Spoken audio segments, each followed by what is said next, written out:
आइए आज पानी के अंदर की ये ऐसी दुनिया को समझते हैं जिसके अपने कुछ बेहद कड़े नियम हैं। अंडर वाटर इकोसिस्टम्स की बुनियाद से लेकर एक विशाल झील के बूढ़े होने और उसके अंत तक के इस सफर का आज हम विश्लेषण करेंगे।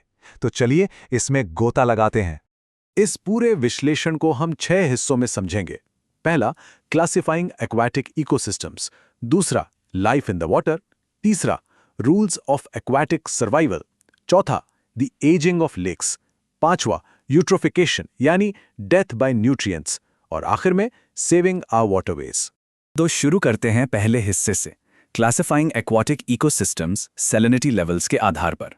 किसी भी जल निकाय को बांटने का एक बड़ा ही सटीक नियम है और वो है उसमें मौजूद नमक की मात्रा, जिसे हम पीपीटी यानी पार्ट्स पर थाउजेंड में नापते हैं। अगर पानी में नमक 5 पीपीटी से कम है तो वो फ्रेश वाटर है, जैसे हमारी आम झीलें और नदियां। अगर ये 5 से 35 पीपीटी के बीच है तो हम इसे ब्रैकिश वाटर कहते हैं। एस्ट्यूरीज इसका सबसे बेहतरीन उदाहरण है। और जहां नमक का स्तर 35 पीपीटी या उससे ज्यादा हो गया तो वो सीधे तौर पर मरीन इकोसिस्टम बन जाता है, यानी हमारे विशाल समुंदर। एकदम सिंपल और स्पष्ट क्लासिफिकेशन। अब आते हैं दूसरे हिस्से पर, life in the water, the under water city. पानी के अंदर की इस दुनिया को एक बहुमंजिला इमारत की तरह सोचिए। इसके सबसे ऊपरी हिस्से में यानी एकदम पेंट हाउस में जो तैरते हैं उन्हें न्यूस्टन कहते हैं। ये हवा और पानी की सतह के बीच रहते हैं, जैसे तैरते हुए पौधे या बीटल्स। जमीन से इनका कोई लेना देना नहीं होता। वहीं इसके बिल्कुल उलट इमारत के बेसमेंट में यानी एकदम निचले कीचड़ वाले हिस्से में बेंथोस रहते हैं। ये बिल्कुल सतह से चिपके हुए बॉटम ड्वेलर्स हैं। दोनों का आवास एक दूसरे से बिल्कुल अलग और अपने आप में अनूठा है। लेकिन इस अंडरवाटर शहर में सिर्फ यही दो नहीं हैं।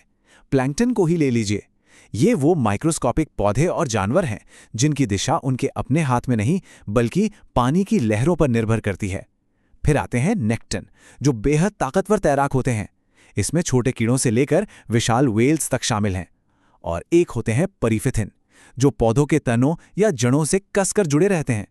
हर किसी की इस अंडरवाटर शहर में एक अपनी अलग जगह है। आगे बढ़ते हैं तीसरे हिस्से की तरफ, rules of aquatic survival, limiting factors. पानी के अंदर जिंदा रहने के लिए ना 2 सबसे जरूरी चीजें चाहिए, सूरज की रोशनी और ऑक्सीजन। सतह के पास वाला जो हिस्सा है जिसे फोटिक जोन कहते हैं, वहां रोशनी आराम से आती है। यहां फोटोसिंथेसिस होता है और जीवन फल फूलता है। पर जैसे जैसे हम गहराई में जाते हैं शुरू होता है एफोटिक जोन। यहां घुप अंधेरा होता है, रोशनी तो होती नहीं, इसलिए फोटोसिंथेसिस नहीं होता। सिर्फ सांस लेने यानी रेस्पिरेशन की क्रिया चलती है और इसमें लगातार ऑक्सीजन खर्च होती रहती है। ये रोशनी और अंधेरे का एक बेहद नाजुक संतुलन है। और जरा सोचिए, जब ये संतुलन बिगड़ता है तो क्या होता है? एक बहुत ही हैरान करने वाली घटना होती है जिसे विंटर किल कहते हैं। सर्दियों में जब झील के ऊपर बर्फ की मोटी चादर जम जाती है तो पानी के अंदर रोशनी जाना बिल्कुल बंद हो जाती है। फोटोसिंथेसिस वहीं रुक जाता है। लेकिन पानी के अंदर के जीव सांस लेना तो बंद नहीं करते ना। नतीजा ये होता है कि पानी की मौजूदा ऑक्सीजन पूरी तरह खत्म हो जाती है और मछलियां उस बर्फ की चादर के नीचे दम घुटने से मर जाती हैं। और सबसे बड़ी बात यह है कि इस शांत तबाही का पता तब तक नहीं चलता जब तक मौसम बदले और बर्फ पिघल ना जाए। अब चौथा हिस्सा देखते हैं, the ageing of lakes from birth to old age. बड़ी दिलचस्प बात है कि जीवित प्राणियों की तरह झीलें भी पैदा होती हैं, बड़ी होती हैं और बूढ़ी होती हैं। एक नई और युवा झील को ओलिगोट्रॉफिक झील कहा जाता है। इसमें न्यूट्रिएंट्स यानी कि पोषक तत्व काफी कम होते हैं, पानी गहरा होता है और सबसे निचली सतह तक अच्छी खासी ऑक्सीजन मौजूद रहती है। यहाँ पानी की क्वालिटी एकदम बेहतरीन होती है। लेकिन समय के साथ हजारों सालों में जब ये झील बूढ़ी होने लगती है तो ये यूट्रोफिक बन जाती है। इसमें न्यूट्रिएंट्स का ढेर लग जाता है।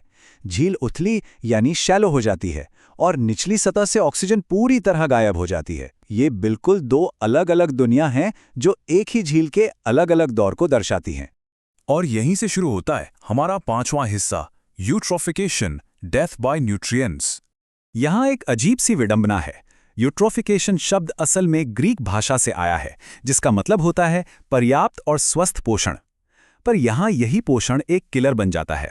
देखिए, नेचुरल यूट्रोफिकेशन एक ऐसी प्रक्रिया है जो शादियों में धीरे धीरे होती है, जहां झील अपने आप न्यूट्रिएंट्स जमा करती है। लेकिन एक दूसरी स्थिति है जिसे कल्चरल या मानव निर्मित यूट्रोफिकेशन कहते हैं। हमारे खेतों से बहने वाले फर्टिलाइजर्स और शहरों के सीवेज के कारण जो काम सदियों में होना चाहिए था वो अब महज कुछ दशकों में हो रहा है। मानव गतिविधियों ने प्रकृति के इस चक्र को बेहद खतरनाक तरीके से तेज कर दिया है। तो आखिर ये पूरी प्रक्रिया काम कैसे करती है? जब बाहर से भारी मात्रा में न्यूट्रिएंट्स अचानक झील में आते हैं तो वहां पौधे बहुत तेजी से बढ़ने लगते हैं और यही शुरुआत आगे चलकर पूरे इकोसिस्टम को सीधे विनाश की तरफ ले जाती है।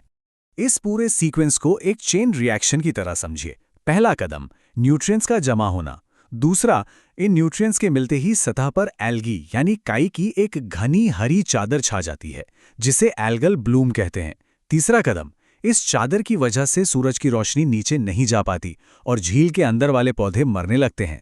चौथा, सबसे खतरनाक कदम, अब इन मरे हुए पौधों और एल्गी को सड़ाने के लिए बैक्टीरिया आते हैं और इस सड़ने की प्रक्रिया में पानी की बची कुची सारी ऑक्सीजन खर्च हो जाती है।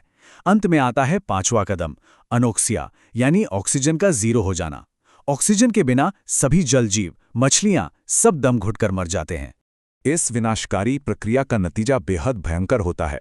झील की पूरी बायोडाइवर्सिटी खत्म हो जाती है। जो कभी एक गहती और सुंदर झील थी वो अब एक उथले दलदल में बदल जाती है। इस बदलाव से नई और कई बार खतरनाक प्रजातियां वहां पनपने लगती हैं। पानी की पारदर्शिता बिल्कुल चली जाती है और सबसे खराब बात, टॉक्सिसिटी यानी जहर बढ़ जाता है। शेलफिश पॉइजनिंग जैसे खतरे पैदा होते हैं जो इंसानों के लिए भी घातक हैं।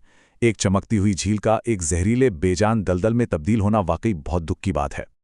और आखिर में आते हैं छोटे और आखिरी हिस्से पर, saving our waterways, mitigation and policies. किसी भी बीमारी का सबसे बेहतर इलाज उसका बचाव ही है। पहला लक्ष्य ये होना चाहिए कि हम इन एक्स्ट्रा न्यूट्रिएंट्स को पानी तक पहुंचने से ही रोकें। इसके लिए राइपेरियन बफर्स बनाए जाते हैं, यानी झीलों और नदियों के किनारे ऐसे पौधे लगाना जो पॉल्यूशन को रास्ते में ही फिल्टर कर सकें। इसके साथ ही फर्टिलाइजर्स के लिए सटीक नाइट्रोजन टेस्टिंग, इंडस्ट्रियल वेस्ट को ट्रीट करना, ऑर्गेनिक खेती को बढ़ावा देना और गाड़ियों से होने वाले नाइट्रोजन एमिशन को कम करना, ये सारे उपाय पॉल्यूशन को उसके स्रोत पर ही रोकने के लिए डिज़ाइन किए गए हैं। लेकिन अगर डैमेज ऑलरेडी हो चुका है और झील में न्यूट्रिएंट्स जमा हो गए हैं तो उन्हें शारीरिक रूप से बाहर निकालना पड़ता है। इसके लिए झील में साफ पानी डालकर उसे फ्लश किया जाता है। एक और तरीका है डीप वाटर एब्स्ट्रैक्शन, जिसमें निचले गहरे पानी और उसके न्यूट्रिएंट्स को बाहर निकाला जाता है। सतह से एल्गी को हटाना, पानी में आर्टिफिशियली मिक्स करके ऑक्सीजन बढ़ाना और यहाँ तक कि मछलियों और जल पौधों को झील से बाहर निकालना ताकि उनके अंदर जमा न्यूट्रिएंट्स भी झील से बाहर आ जाएं, ये सब कुछ उस डैमेज को कंट्रोल करने के लिए बहुत ज़रूरी है।